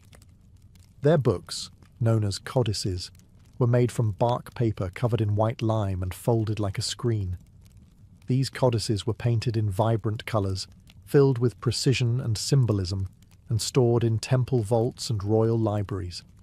At their peak, the Maya likely possessed hundreds, if not thousands, of codices. But when the Spanish arrived, most were declared heretical and burned by missionaries. The most infamous case was Bishop Diego de Landa, who ordered vast quantities of Maya books destroyed in 1562. He later wrote, "We found a large number of books in these characters, and since they contained nothing in which were not to be seen as superstition and lies of the devil, we burned them all." Only 4 Maya codices survive today. The Aztecs, too, maintained vast archives of amoxtin, books written on deerskin, agave fibers, or bark paper. These included calendars, tribute records, histories, and myths. Scribes known as tlaquilos painted intricate glyphs and symbols using natural pigments, creating living documents that were part sacred, part administrative. These libraries were often housed in royal palaces and temple complexes. The Inca Empire, though lacking a formal writing system, preserved knowledge through quipu, knotted strings used to record numerical data and possibly narrative information. Stored in state archives, these bundles were read by trained officials called quipucamayos and used to manage the vast empire's census, taxes, and military logistics. But the arrival of European conquest brought brutal cultural erasure. Libraries were torched, quipu burned or buried, and entire intellectual traditions silenced within a generation. Unlike Alexandria or Nineveh, there were no great fires we can point to, just waves of colonial policy and missionary zeal that erased centuries of wisdom. The libraries of the Americas didn't just vanish, they were deliberately unremembered. And the silence they left behind still echoes, louder than words. The story of ancient libraries is not just a tale of preservation, it's a tragic chronicle of loss. Ashurbanipal's clay tablets survived only because fire accidentally baked them solid. The scrolls of Alexandria vanished into smoke. The Maya codices were burned by fearful hands. The Buddhist texts of Nalanda turned to ash under invasion. Time, conquest, and neglect conspired again and again to erase what was once considered eternal. It's estimated that more than 90% of ancient literature is lost. Whole genres have disappeared. Comedy plays of the Greeks, engineering manuals of the Romans, medical treatises from India, historical records from the Americas. We have the names of thousands of works, but not the words. Their absence is a void we can still feel. But why did so much vanish? Part of the answer lies in material. Clay cracks, papyrus decays, bamboo molds, parchment burns. Books before printing were delicate, often unique and vulnerable to even mild humidity. One leaky roof could ruin centuries of accumulated thought. War was worse. Invaders didn't just burn libraries, they erased identities. In ancient times, destroying a people's books was as strategic as destroying their armies. The other part of the answer is political. Knowledge is power, and power is selective. When regimes changed, so did the libraries. New rulers purged old ideologies. Heretical scrolls were destroyed, rival authors erased, entire schools of thought lost because they no longer fit the ruling narrative. And yet, fragments remain. Clay shards pulled from ruins, charred scrolls unrolled by modern technology, echoes of lost books quoted in surviving ones, a Roman historian referencing a vanished Greek poet, a Buddhist monk's copy of a manuscript that survived the burning of its original. A Maya glyph scratched into a temple wall no missionary ever found. These scraps are our link to the ancient mind. They remind us that knowledge is never truly safe, but also never entirely gone. Libraries may burn, but ideas migrate. They survive in translation, in memory, in adaptation. Today's digital archives, satellite backups, and global databases are our attempt to defy that long history of loss. But the lesson is still relevant. Preservation is not a one-time act. It's a responsibility. And every time we open a book, ancient or modern, we're helping ensure that memory, once nearly extinguished, continues to burn. Rapa Nui, better known to the outside world as Easter Island, sits in the middle of the South Pacific, over 2,000 miles from the nearest continental shore. Isolated, windswept, and hauntingly quiet, the island measures only about 63 square miles, but it holds one of the greatest enigmas of ancient engineering, the Moai statues. There are nearly 1,000 of them, towering stone figures with heavy brows, long noses, and pursed lips, all standing or fallen across the island. Most face inland, their backs turned to the sea, as though watching over the land. Many are half buried in the earth, their full bodies hidden beneath centuries of soil. Others lie in quarries, partially carved, abandoned mid-creation. Their very presence provokes wonder, awe, and 100 unanswered questions. Why were they built? Who carved them? How were they moved? And why did the people who created them eventually stop? These are the mysteries that have haunted explorers, archaeologists, and storytellers for generations. To outsiders, Easter Island seemed like a riddle frozen in volcanic stone. But to the Rapa Nui people, the island is no mystery at all. It's home. The Moai are not relics of a lost civilization. They are their ancestors. Though the first written accounts came from Dutch explorer Jacob Roggeveen in 1722, the history of the island stretches back centuries earlier, when Polynesian voyagers, navigating by the stars and waves, first settled this remote paradise. They named it Rapa Nui, meaning Great Rapa, and built a society rooted in deep spiritual tradition, clan identity, and a sacred connection between the living and the dead. The Moai were carved not as idols to be worshipped, but as living vessels of ancestral mana, spiritual energy. Each one represented a deified chief or important ancestor, standing watch over their descendants. The statues weren't just art. They were guardians, mediators between the heavens and the soil. But time, like the sea, is relentless. By the time European sails appeared on the horizon, the island's society had changed. The statues were toppled, the forests were gone, and what remained was a whisper of what once stood tall. And so Rapa Nui became a question mark in stone, its meaning not lost, but buried under centuries of silence. Long before the Moai stood sentry over the island's hills, the land was untouched, lush, forested, and silent, with only the cries of seabirds echoing over its volcanic slopes. Then, sometime between 800 and 1200 CE, a fleet of Polynesian canoes arrived.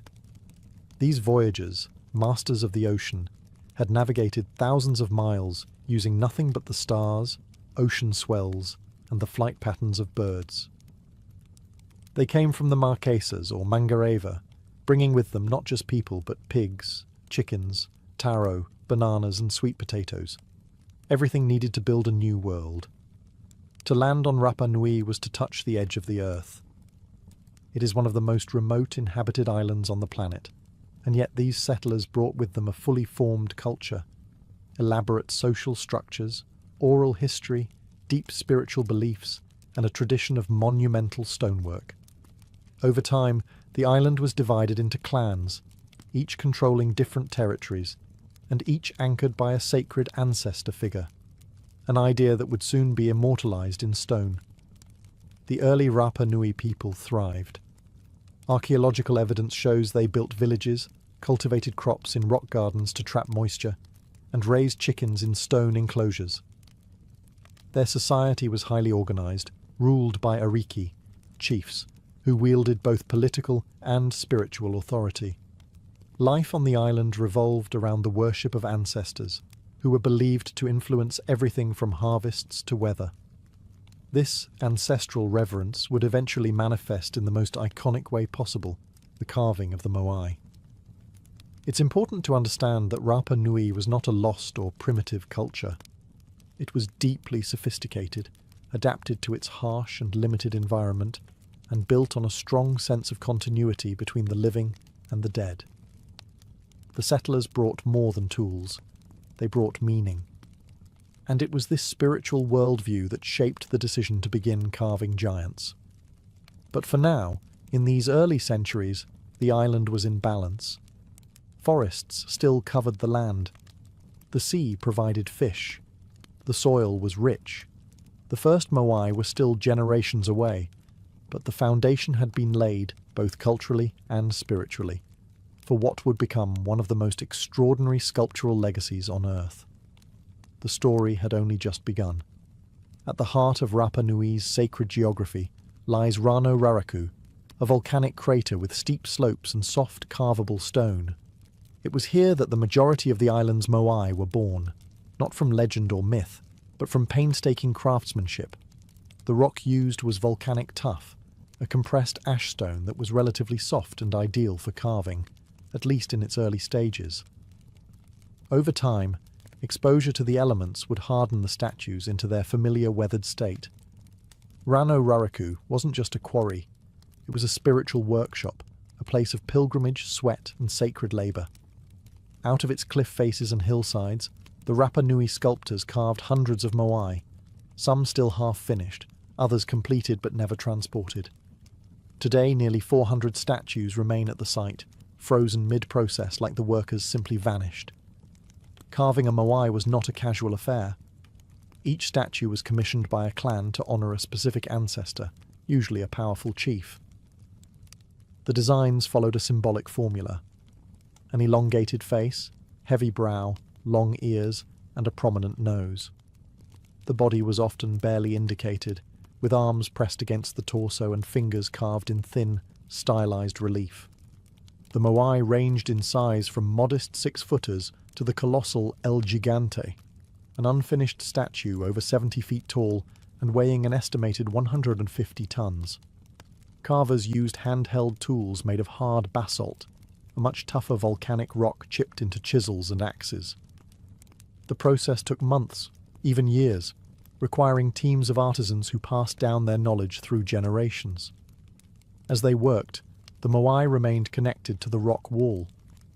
Only when nearly complete would they be detached, slid downhill and prepared for transport.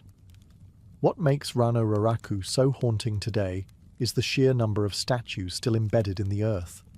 Many appear half-buried, but in fact they are full-bodied figures whose lower halves have been swallowed by soil over centuries of erosion.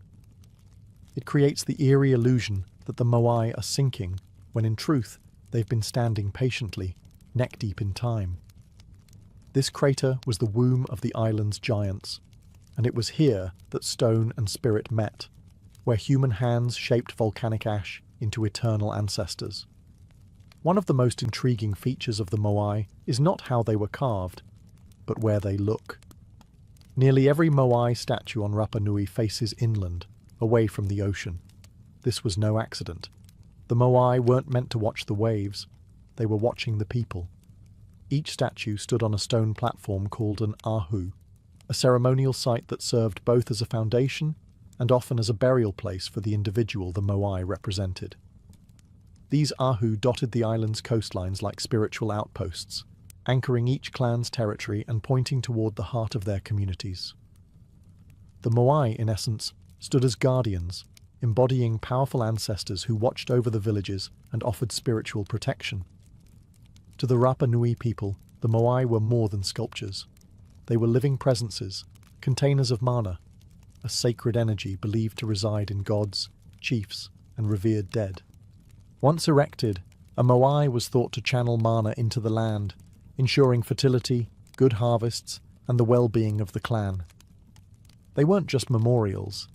They were active participants in daily life, mediators between the spiritual and physical worlds. The Moai's features were intentionally exaggerated to reflect both idealized ancestry and divine authority. The deep-set eyes, high cheekbones, and long noses were visual metaphors for wisdom, strength, and sacred lineage. The long ears may have symbolized the elite class, while the statue's stoic expressions evoked a calm, eternal vigilance. Some Moai were also topped with large red stone topknots called pukao, quarried from a different volcanic site, Puna Pau. These cylinder-shaped additions may have represented hairstyles or ceremonial headdresses, further marking status and reverence. Originally, the statues also had inlaid coral eyes with obsidian or red scoria pupils, giving them a far more lifelike and intense presence than the empty eye sockets seen today. When the eyes were added during ceremonies, the moai were said to see for the first time, transforming from stone to sacred. The inland gaze of the moai reveals the heart of Rapa Nui spirituality. These statues were never built for outsiders. They were built for the people, facing their descendants, silently watching generation after generation come and go, immovable, unblinking, eternal. How do you move a 30-foot, 80-ton stone statue without wheels, cranes, or metal tools across miles of rough terrain? For centuries, this was the great riddle of Rapa Nui. The island's moai are scattered across vast distances, with many placed on stone ahu platforms far from the quarry at Rano Raraku. Early theories included dragging them on wooden sledges or rolling them on logs, ideas that raised even more questions, especially considering the island's severe deforestation. Others, more fanciful, suggested alien intervention or levitation through spiritual power. But the true answer may lie in the island's own oral history. According to Rapa Nui legend, the moai walked to their destinations. At first glance, this sounds like myth, but in recent years, researchers have taken this idea literally and successfully. In 2012, archaeologists Terry Hunt and Carl Lipo conducted a remarkable experiment. Using ropes and teams of people positioned on each side of a replica moai, they managed to rock the statue forward in a controlled, upright manner, like shimmying a heavy refrigerator. The key was balance, rhythm, and coordination. In this way, the moai could have been transported standing up, just as the legends described. No logs, no dragging, no science fiction, just human ingenuity and tradition. The base of many moai also supports this theory. They have curved bottoms, flat in back, rounded in front, suggesting they were designed to tilt and pivot forward, not lie down. This movement method would have required large teams, ropes made of plant fibre, and most of all, faith. In Rapa Nui spirituality, the power to move the moai was attributed to mana, the sacred energy of the ancestors. Chiefs and priests were believed to command this spiritual force, which could animate the statues during rituals. So while engineers see physics, the Rapa Nui saw the divine at work. In truth, both were right. Transporting moai was not merely an engineering challenge, it was a ceremonial act, a public performance of unity, devotion, and ancestral connection. The moai didn't move by magic. They moved because people believed they had to. And in that belief, Rapa Nui's greatest engineering marvel was not stone. It was human cooperation driven by spiritual purpose. As centuries passed, the building of moai didn't slow down. It accelerated. The early harmony of Rapa Nui's clans gave way to increasing rivalry, as each group sought to honour its ancestors with larger, more imposing statues. What began as spiritual tribute gradually evolved into a competitive tradition of monumental pride. Clans vied for dominance not through warfare, but through stone craftsmanship. Bigger moai meant more mana, more prestige, and a stronger claim to ancestral power. Each clan sought to outdo the others, erecting taller statues, adding new features, and developing more elaborate ceremonial platforms. The race wasn't just about size, it was about spiritual superiority. This competition led to significant innovations. The introduction of pukau, large red stone topknots carved from the volcanic stone at Puna Pau, added both height and symbolic weight. These topknots, some weighing up to 12 tons, may have represented hairstyles worn by high-ranking chiefs or sacred headdresses, visual reminders of divine favour. Moai design also evolved. Early statues were relatively short and wide, but over time they grew slimmer, more angular, and dramatically taller. Some of the later moai exceeded 30 feet in height, towering over villages like ancestral titans. But this escalation came at a cost. To support the growing construction efforts, the island's forests were cut down, timber possibly used for food cultivation, fuel, building canoes, and, according to older theories, statue transportation. As tree cover vanished, soil erosion worsened, agricultural yields declined, and freshwater sources became harder to manage. The very resources that supported the Moai culture were slowly being exhausted, and yet the people didn't stop. Instead, they carved more statues, larger ones. They dug deeper into spiritual traditions, hoping the ancestors would restore balance. But the balance was already tipping. As the island's ecology deteriorated, tensions between clans began to simmer. Competition turned to resentment. The collaborative spirit that had once moved giants was cracking under the strain of survival. The golden age of Moai building had become a burden. But to stop building was unthinkable. The Moai were more than symbols. They were the heartbeat of Rapa Nui's identity. So the islanders continued, carving devotion from stone, even as the earth beneath them thinned. A spiritual arms race was underway, and no one could afford to lose. By the 17th century, the unthinkable had happened. Rapa Nui was unraveling. The very system that had once unified the island, ancestor worship through Moai construction, had pushed its resources to the breaking point. The forests were gone. Without trees, there were no canoes for deep-sea fishing, no wood to build or cook, and no shelter from the island's harsh sun and winds. The rich volcanic soil, once protected by roots and shade, had eroded. Crops withered. Fresh water became scarce. And yet, even as survival became difficult, the statues kept coming. Larger, more elaborate, more demanding of labour. The spiritual engine of the island had no brakes. But soon the people did something drastic. They stopped erecting the Moai. Some statues were abandoned mid-transport, left lying along ancient roads like forgotten giants. Others were half-finished at the quarry, their chisels frozen in time. The spiritual arms race had reached its limit. The ancestors could no longer provide what the earth could not sustain. Then came the topplings. Archaeological evidence shows that, beginning in the late 1600s, Moai across the island were deliberately pushed over, their necks snapped, their faces shattered. This wasn't the work of nature, it was human conflict. Clans began warring over land, water, and prestige. The very statues that once embodied unity became targets of revenge and rage. Oral traditions describe this period as the rise of the Huri Moai, the time of statue toppling. With faith in the Moai system collapsing, power shifted toward a new spiritual political order. The Birdman cult, which emphasized agility, competition, and ritual warfare over ancestral mana. This cultural upheaval marked the end of an era. By the time the first European visitors arrived in 1722, they found an island society vastly different from the one that had carved the Moai. None of the statues were standing on their platforms.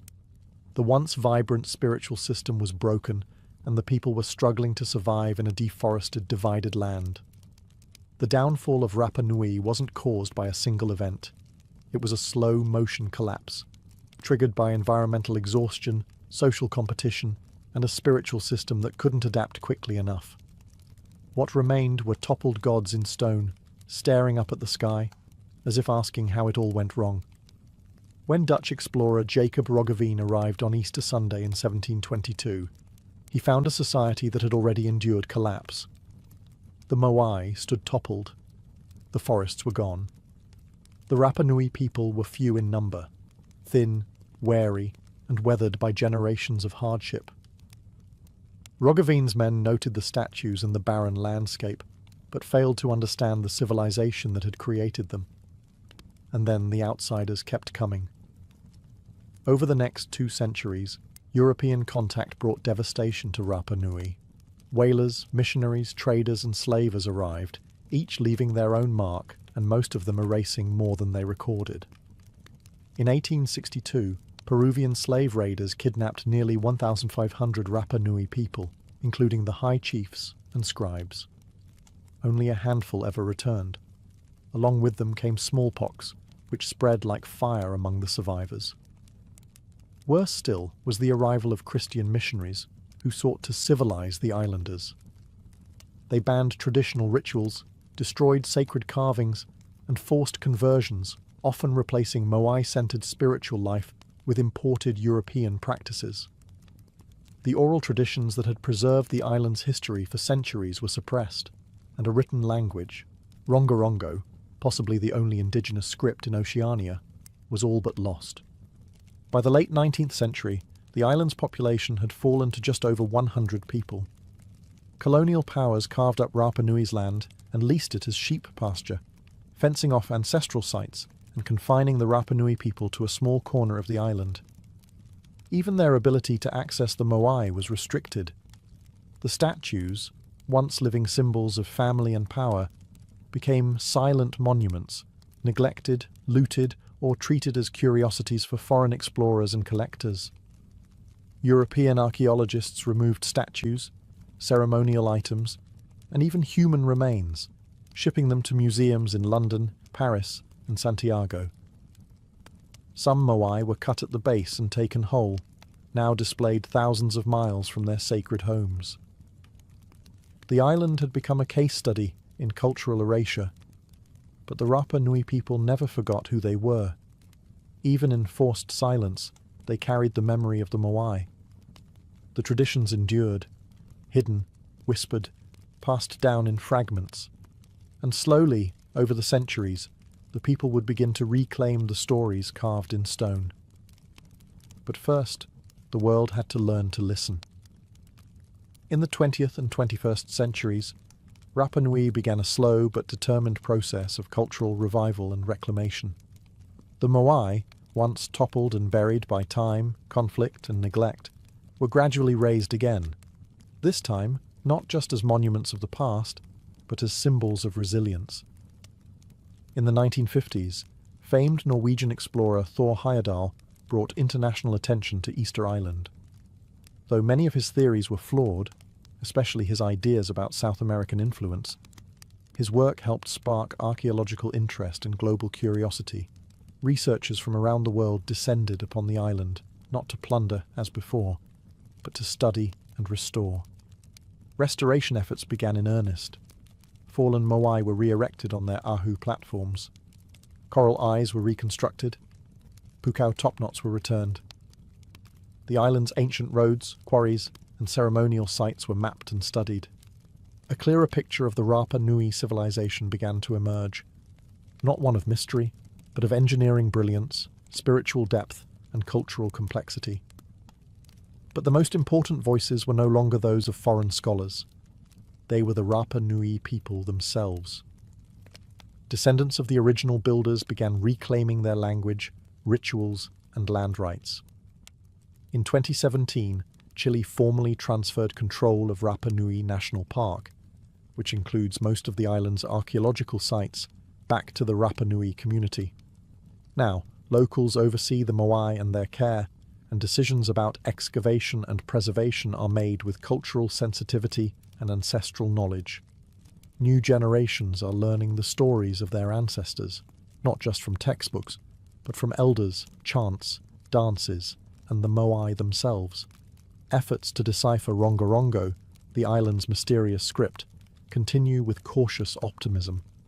And global institutions, including the British Museum and the Louvre, face increasing pressure to return Moai and sacred artifacts taken during the colonial period. Today, Rapa Nui stands at a crossroads between memory and modernity. Tourists arrive in waves, and economic development brings both opportunity and risk. Yet the people continue to protect their heritage, not as a frozen relic, but as a living tradition. The Moai no longer serve as silent guardians over a lost world. They now bear witness to survival, to a culture that endured collapse, colonization, and erasure, and still found a way to rise again. Stone cracked, forests burned, voices silenced, but the ancestors still stand.